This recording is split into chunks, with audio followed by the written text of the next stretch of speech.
नमस्कार माझ्या सर्वांना. मी शिवानी. गावाकडच्या स्वादमध्ये आपलं खूप खूप मनापासून स्वागत आहे. तर आज मी तुमच्यासोबत शेअर करत आहे केशरी कंदी पेढ्याची रेसिपी. मेन म्हणजे जर फेमस असलेला हा साताऱ्याचा पेढा आहे. कंदी पेढा हा तुम्हाला जास्त प्रमाणामध्ये साताऱ्यामध्येच मिळेल आणि ते जो टेस्ट असते ते अतिशय भारी असते. तसाच पेढा आमच्याकडे कोराडीचा मंदिरामध्ये मिळते आणि तो कोराडीचा पेढा मी बनवून बघितलेला आहे. सेमच असते, फक्त थोडाफार म्हणजे असेल चेंज, तुम्हाला माहीत नाही कारण की मी साताऱ्याचा पेढा तर खाल्लेला नाही आहे, पण कोराडीचा खाल्लेला आहे आणि तसाच बनवून बघितलेला आहे. तर चला सुरू करूया आजची रेसिपी. त्यासाठी काय करायचं आहे, कोमटसर दूध घ्यायचं किंवा हलकंसं गरम घ्यायचं 2 ते 3 चम्मच. त्यामध्ये चिमूटभर केसर टाकायचे आणि 10-15 मिनटं रेस्ट करायला ठेवून द्यायचं, जेणेकरून केसरचा कलर छानपैकी दुधामध्ये मिक्स होऊन जाईल. नंतर आपल्याला अर्धा किलो खोवा घ्यायचा आहे आणि त्याला छानपैकी असं किसून घ्यायचं आहे. तुम्हाला जास्त प्रमाणामध्ये पेढे बनवायचे असेल तर खोव्याचं प्रमाणसुद्धा तुम्ही जास्त वाढवू शकता किंवा कमीसुद्धा करू शकता. नंतर आपल्याला हा किसणीने एकसारखा किसून घ्यायचा आहे व कढाईमध्ये तूप टाकून याला भाजून घ्यायचं आहे. तर कढाईमध्ये मी 2 ते 3 चम्मच तूप टाकलेलं आहे आणि आता आपल्याला याला छानपैकी असं भाजून घ्यायचं आहे.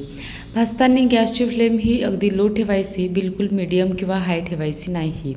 हाय फ्लेमवर किंवा मीडियम फ्लेमवर सुद्धा तुम्ही याला भाजायला जाल ना तर हा लगेच ना करपून जाते लवकर. तर याला लो फ्लेमवरच आपल्याला कंटिन्यू असं परतवत राहायचं आहे.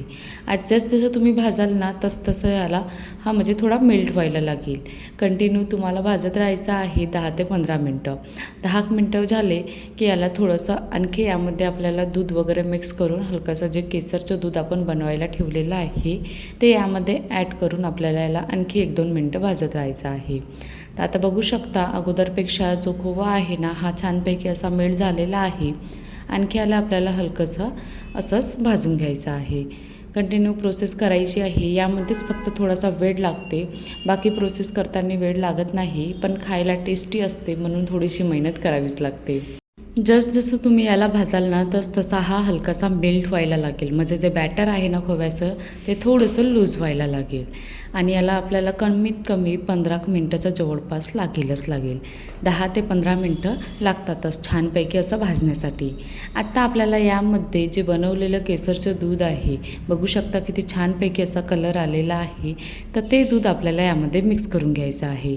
मिक्स करून झाल्यानंतर याला आणखी 1-2 मिनटं असंच शिजवून घ्यायचं आहे. शिजताना गॅसची फ्लेम ही म्हणजे जी काही प्रोसेस तुम्ही करत आहे ह्या पूर्ण प्रोसेसमध्ये आपल्याला गॅसची फ्लेम ही अगदी लो ठेवायची आहे. यामध्ये मी थोडंसं फूड कलर टाकलेला आहे. फूड कलर टाकणं अगदी ऑप्शनल आहे.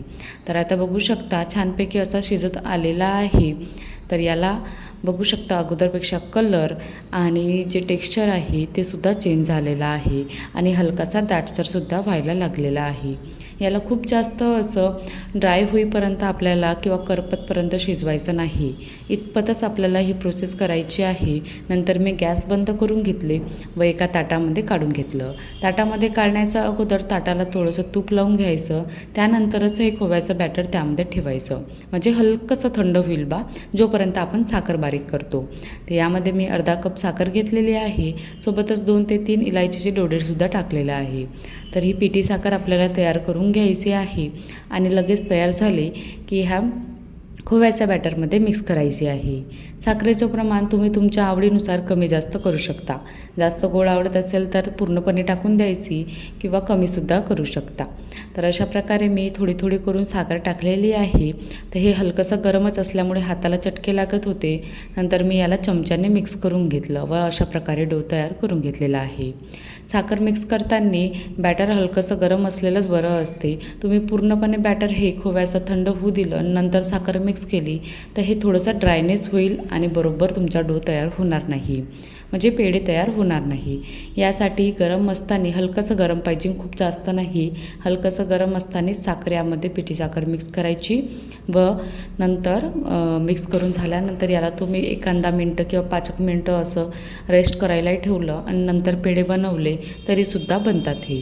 तर मी याला काय केलं होतं, साखर मिक्स करून झाल्यानंतर फक्त 2 ते 3 मिनटं असंच थंड होऊ दिलं, म्हणजे हाताला चटके लागत होते तर, आणि नंतर हलकासा तुपाचा हात करून घेतला, म्हणजे हाताला तूप लावून घेतलं व अशा प्रकारे पेढे तयार करून घेतलेले आहे. नॉर्मली साताऱ्याकडे हे पेढे जे बनवल्यानंतर यावर एक शिक्का उमटल्यासारखा असते. शिक्का म्हणजे कंदी पेढा बा असं नाव लिहिलं जाते त्याच्यावर, जो बरोबर त्या शेपचा असते, म्हणजे तो शिक्का असते, तो उमटला जाते. बट इकडे आपल्या इकडे माझ्या इकडे ना तो काय म्हणते त्याला शिक्का आहे ना काही आहे. तर हे इकडे कोराडीला अशाच प्रकारे हे पेढे बनवले जाते. मेन म्हणजे तर तिथे पण अशा प्रकारे शेप वगैरे दिल्या जात नाही. बस असे गोल बनवतात किंवा स्क्वेअर शेपमध्ये कट करतात आणि देतात मंदिरामध्ये. बट मी याला थोडंसं आणखी छान दिसण्यासाठी यामध्ये मी शेप थोडीशी दिली आहे, फक्त थंब असतं हे करून. आणि अशा प्रकारे हे कंदी पेढे तयार करून झालेले आहे. तर बघू शकता, तोंडात विरघळेल ठेवताच बरोबर. आणि जो मऊसरपणा आहे, जो कलर आहे, जो टेक्स्चर आहे, अगदी परफेक्ट झालेला होता. आणि टेस्ट म्हटलं तर अगदी सेम जशी इकडे मिळते ना मंदिरामध्ये, अगदी तशाच प्रकारे झालेली होती. मी याला थोडंसं केसरने गार्निश केलेलं आहे. हे अगदी ऑप्शनल आहे, तुम्ही तुमच्या आवडीनुसार काजू, बदाम, पिस्ता किंवा विदाऊट गार्निश केल्याने पण हे खाऊ शकता, एन्जॉय करू शकता आणि बनवू शकता. तर अशा प्रकारे ही पेढ्याची रेसिपी तयार झालेली आहे. कशी वाटली तुम्हाला आजची रेसिपी? आवडली असेल तर बनवून बघा आणि चॅनलला सबस्क्राईब करा. चला तर बाय.